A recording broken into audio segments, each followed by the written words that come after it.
ఈ వరదలకి తిరుమల లడ్డూకి మధ్యలో పార్టీకి సంబంధించి జరిగిన అంశం ఒక బాలినేని వెళ్ళిపోవడం, ఉదయభాను వెళ్ళిపోవడం, లేదంటే రాజ్యసభ సభ్యులు హ్యాండ్ ఇవ్వడం, ఆర్ కృష్ణయ్య కానీ వీళ్ళందరూ ఒక రకంగా కార్పొరేట్ వ్యవస్థలా నడపడమే ఈ రాజీనామాలకు కూడా ఒక కారణం.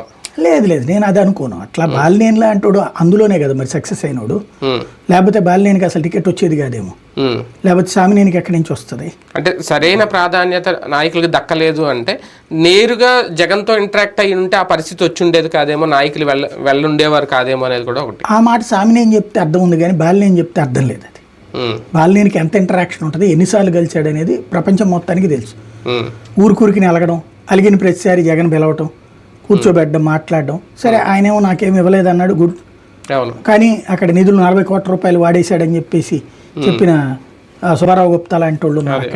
కాబట్టి అక్కడ అవినీతి జరిగిందని తెలుగుదేశమే చెప్పింది. ఇప్పటికి కూడా నీ సంగతి తేలుస్తానని చెప్పి ఎమ్మెల్యేనే చెప్తున్నాడు. కాబట్టి కాన్సెప్ట్ డిఫరెంట్. బేసిక్గా బాలినేనికి ఆ మాట, అందుకని బాలినేని మాటకి పెద్దగా వాల్యూ రాలా. ఎందుకని జగన్ని ఎంత ఇబ్బంది పెట్టాలో అంతా చూశారు.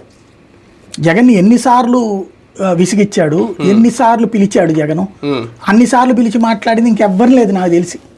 జగన్ జీవితంలో రఘురామకృష్ణరాజుని ఇన్నిసార్లు పిలిచి ఉంటే అసలు కదిలేవాడు కాదేమో. ఒక్క ఇతర విషయంలోనే ఇన్నిసార్లు పాత్ర పోషింది. అందుకనే